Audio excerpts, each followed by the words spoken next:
Good morning, and thank you for attending today's sessions. I'd like to thank both Adam and Rob for co-chairing this session today. My name is Robert Humelfinger. I'm the Regional Sales Manager for Milwaukee America, and today I'm going to be talking about improving control of Electroless nickel baths via automation. This is going to be showing you some of the results that were attained. It's some work that I did with the people at Electroless Plating. Unfortunately, my co-presenter, Michael Moore, was unable to attend today due to some issues he had to deal with on the production side, which I think many of you understand from the past couple of years. But he trained me a little bit, and hopefully I'll do this section in good justice. So the question is, why do you want to automate your plating bath? And the first thing that usually comes out of the mouth of the plating shop owners is, well, we've always been doing it this way like forever, so why do we want to automate stuff? Well, there's a number of reasons why you want to. One, you're going to be able to get improved results. By automating your bath, you're going to be able to get more robust plating bath, by able to control the parameters that are important for good deposition of your metal. It's going to allow you to operate within a tighter process control rate than you could do by manual methods of testing. You also, as I mentioned, a more consistent plating deposition finish. We'll talk about this as the talk goes along. You also have the ability to get real-time data collection and warehousing, so you always have that information on hand and are able to go back and look at things later on to ascertain things that may have happened in the past. And finally, the ability to get real-time notification of alarms. Not only of alarms, but actually you can set up the system so that you're notified before something gets to the point where it's so out of control you can't even recover and you end up starting from square one. There's also the ability to get time and cost improvements. Real-time analysis reduces the time that your operators need to spend time testing the analysis, and we'll talk about the savings there that we'll realize at Electroless. You're also going to be able to minimize chemical overfeed and underfeed. We all know how the chemicals have been getting pretty pricey. You know, I was talking with one of the guys, and they were saying about the cost of the sodium hypophosphate. It's significantly increased over the last several months because production has been slowed down overseas. Also, by automating the system, you're able to free up your resources to do other important value-add tasks to operate your bath, as well as operate other parts of the plant, areas that they really couldn't fully concentrate on in the past. Also, you've got workforce challenges. We all know the last 2 years how difficult it has been to get the right people that you can do the job and keep them in place. And then finally, competitive pressures. Global economy out there. You're working against guys overseas. Think about the plants in Asia. They're much larger, so they can leverage that size to reduce their costs. And I can tell you, they're automated. If you don't, you're already behind the eight ball. So let's kind of review what are the key components of Electroless nickel bath. Typical Electroless nickel bath, you got a nickel salt. Typically use nickel sulfate, which is usually going to be some proprietary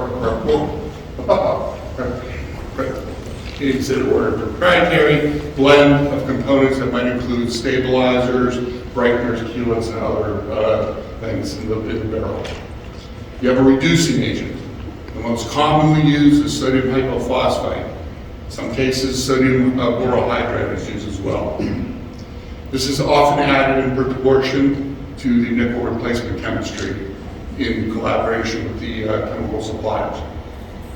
You have a pH modulator. Most commonly you're using sodium hydroxide to maintain the bath pH within a certain range.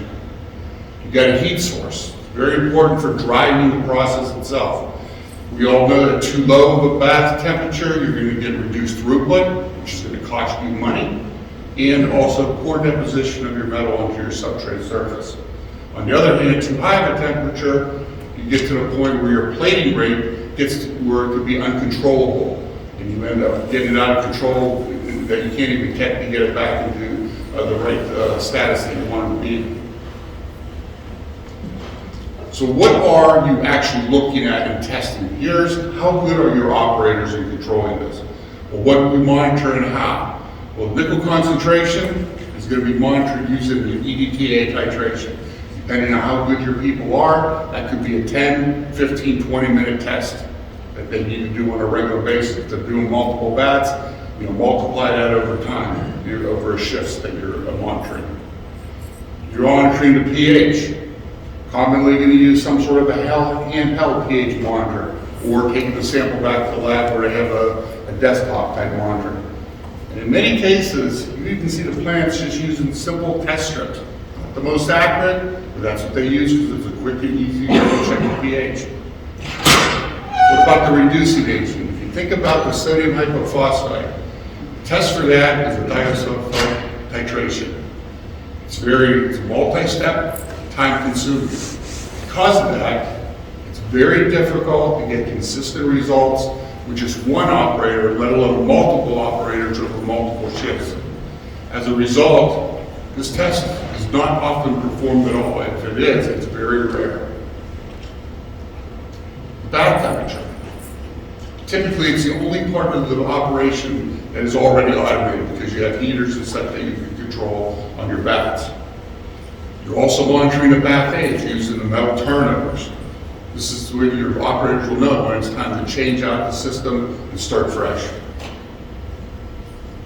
All right, so now you've made the decision to automate your bath. What is it that you need and what can you do? Well, you're going to need some sort of an online analysis system, which is going to consist of some type of controller. It could be a PLC based, or as we're going to talk about today, a microprocessor based type controller. In addition, that controller is going to need appropriate control algorithms so that you can control your chemistries within the bath. You're going to need sensors. You're going to need a nickel sensor to observe how much nickel is in your solution, and also a pH sensor to monitor the pH. You're going to need some sort of a chemical feed pump to feed your chemistries. This is going to be tied into the controller, and it's going to utilize the sensor readings to activate and deactivate the chemical feed pumps to feed your chemistries. And this would include your nickel replenishment chemistry, your reducing agent, and your pH modulator. Other things that would be of interest to you, being able to automatically calculate the metal turnovers based on the pump outputs, concentrations, size of your bats, etc. This will notify, again, the operators when it's time to change out the bath.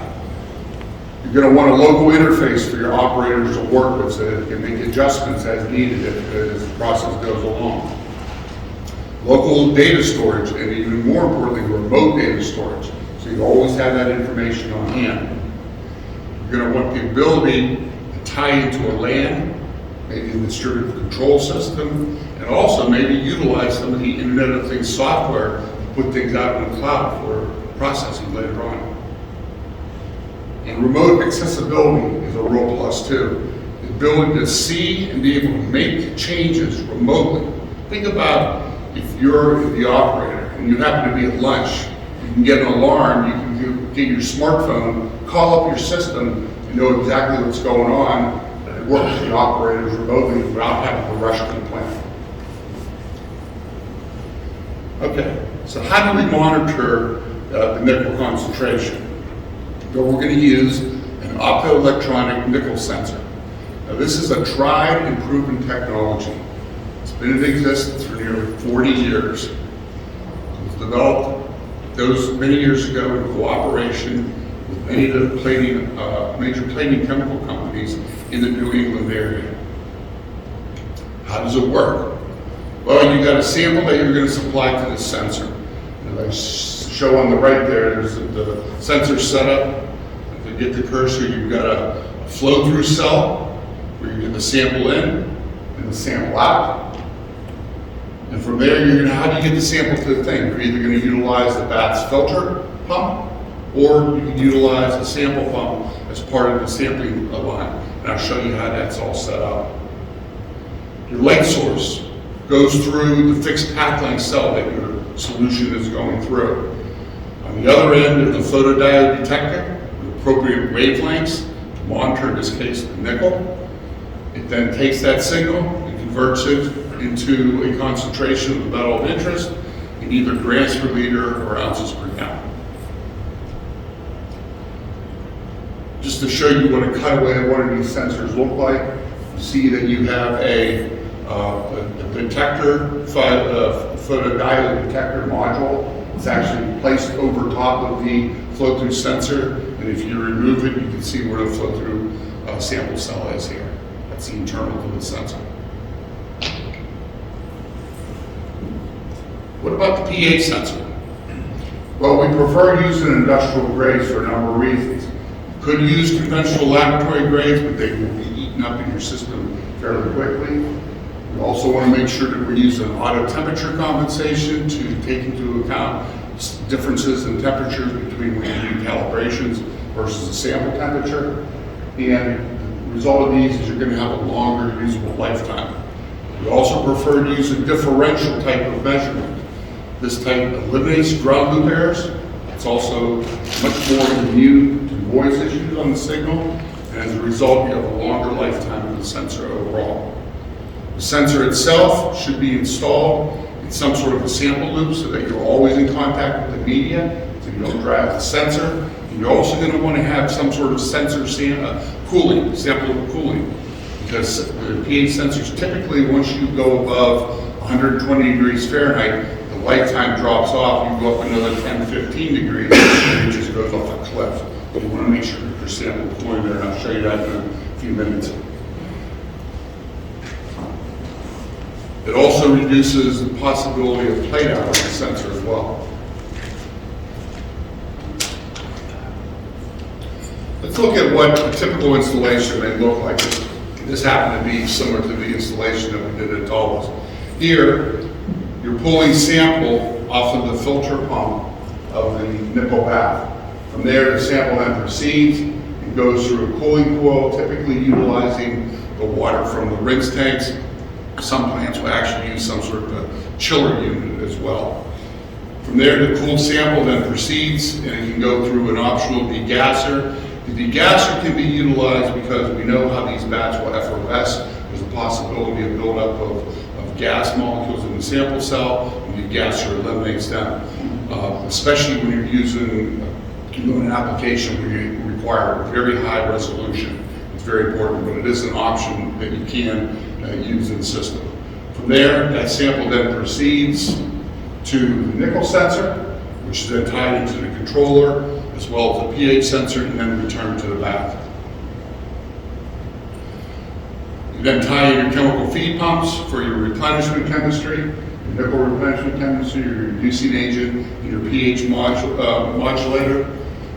And then you can also tie that controller either into your LAN, a DCS.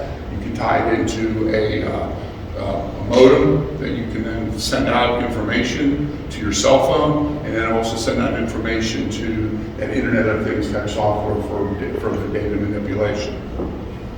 Other alternatives I mentioned earlier, you can utilize a sample pump. In this case, this is a typical installation where you're not using a degasser. You're basically using the sample pump to pull the sample through the entire loop in the same manner.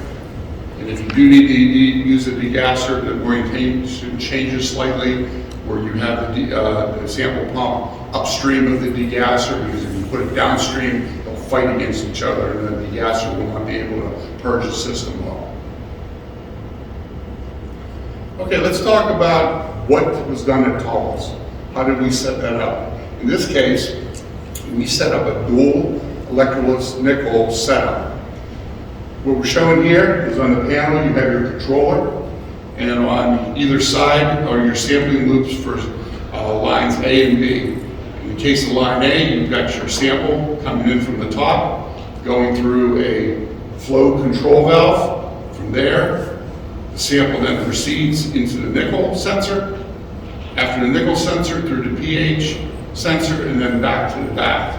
If you do a flip and look at the other side of that panel, you'll see the cooling coils, where you have the cold water coming in on the blue lines, the warm water going out, and you have your samples coming in the top of the cooling coil, and then out back to the sampling cells, to the sensors themselves. So This was a setup that we utilized there, and then we had the chemical feed pumps tied into the controller as well. So the setup there, once the equipment was in place, it took approximately 2 hours to get both of the lines up and running. This included training of the operators and then actually having the operators sit there and mash buttons on the controller so they were able to get up very quickly.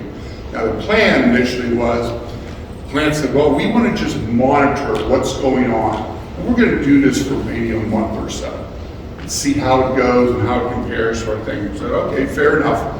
And we came to some agreement on what the expectation should be, and we continued on. So what did it look like in manual mode?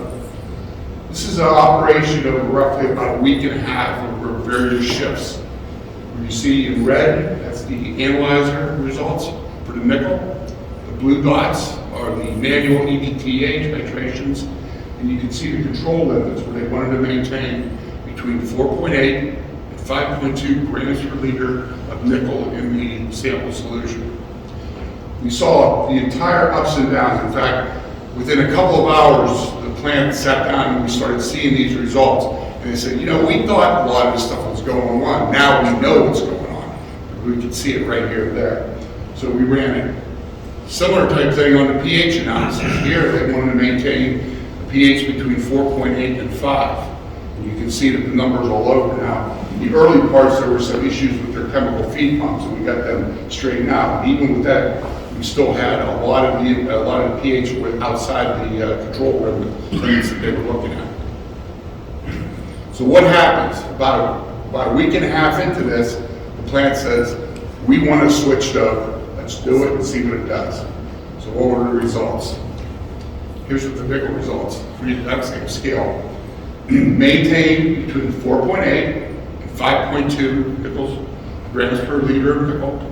And the blue shows you when the relays turned off and on to feed both the nickel as well as the hypophosphite chemistry, because they were put in tandem to feed one at the same time in ratio. The outputs of the pumps were set up so they ratioed properly.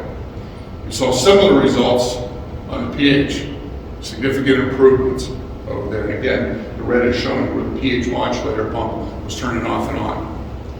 To give you a better feel putting these side by side, this is before automation, this is after. Significantly improved results in the guidance control. So what do the numbers look like? Well, if you look at the manual control results, over that time frame, the nickel, the solution done by EDTA, was 5.15 grams per liter with a standard deviation of 0.35. The controller, 5.19 grams per liter with a standard deviation of 0.32. Statistically identical. When we switched over to automation, we were able to maintain a nickel concentration of 5 grams per liter with a standard deviation of 0.09, about a 3.5% half times improvement over the manual method. Similar results were seen with the pH. Lab result of 4.8 with a standard deviation of 0.1. Controller saw 4.77, standard deviation of 0.19. We switched it over to automated, 4.82 with a standard deviation of 0.07. Again, about a 3.5 time improvement. So what did the Tolwas realize the benefits of automating? And they've been now running for about a year and a half on this system. They've seen reduced labor for maintaining the automated vats, and at this site they have a total of 6 Electroless nickel vats, of which 2 right now are automated. They've seen a reduced testing time of about 75% over pre-automated modes. They've significantly reduced their manual testing. You just do it on occasion just to make sure everything's staying in line. As a result, their operators are freed up to do other critical aspects of bath operation. They estimate that their annual cost savings per bath between $2,600 and $3,900 just by reduced testing time. They've seen more consistent quality of the plating with less operator interface with the bath to make sure that happens. Other cost reductions. Their liquid nickel sulfate use is down 6 to 8% with the same coverage area. And this is considering all 6 of their baths and only 2 of them being automated. They've estimated the cost savings about $100 for every 100 gallons of LMS that they're consuming. So spread that out, think about your shop, how much are you using over the course of the year. Additional savings, they're expecting this once they automate all of their baths. They've also seen a reduced need for the manual testing materials, estimating a reduction in cost of about $1,700 a year per bath. They've also seen a lower percentage of plate out in the automated baths. Chemistry-related plate out has been reduced to near zero. So now they can focus their efforts on minimizing and eliminating the non-chemistry-related causes of plate out in their system. As a result of all this, their longer-term plans here, they're going to automate all of their Electroless nickel baths. It's all automatically going to be up to 8 baths total. As I mentioned, they currently have 6. 2 are automated, 2 more are coming online very shortly, and they're going to add 2 additional baths for a total rate with some expansion coming down the road. Additionally, they're going to automate their pre-treatment lines, and we'll talk about this towards the end because of the flexibility these controllers can provide you. And looking at their washers and their rinse baths, and also upgrading the automation of their wastewater treatment side of their business as well. So what are the benefits that you can expect? Well, you can expect a more robust bath, improved consistency, plating rate, improved bath stability with the automation, a more uniform deposit. It's going to allow your operation to be in a tighter control process window. And you're going to be able, as a result, better meet the ever-increasing demands of your customers. Additionally, you're going to be able to realize time and cost reductions, both in testing time and overall tank maintenance. Your operators are going to know exactly when it's time to turn the bath over and start all over again. Other improved efficiencies would include freeing up the resources to do other value-added tasks within your facility. You're going to have the ability to see the data in real time. You're not going to have that lag time between grabbing the sample, taking it to the lab, and then making your adjustments by manually. You're going to get that, as well as the ability to get alarms very quickly and find if things are starting to move out of control in your process before they get to a point where they can't be pulled back into control again. So you'll be able to respond very quickly and really from anywhere at any time. Going back to some of the things that Electroless is going to be doing outside the baths, the benefits of these controllers really even goes outside the plating baths. These new generation of controllers have extreme flexibility. You can use throughout your shop. You can use it on the pre-treatment side. That would include your rinse tanks and your parts washers, your controlling cleaners, sealers, and such. Utility side, probably using some sort of pollution control, using a fume scrubber. You have the ability to help control on that. Cooling towers, boilers. On the wastewater treatment side, you have the ability for pH neutralization, metals recovery, and at the end of the day, what's important is you're adhering to your discharge permits so you don't get fines. And for those of you that have to deal with incoming water issues, especially if you're using RO and DI, you can then work and do much of that as well. Well, that concludes my talk. I'd be more than happy to take any questions that you may have, and feel free to stop by our booth, 122, and I can discuss further how we might be able to help you. Thank you very much.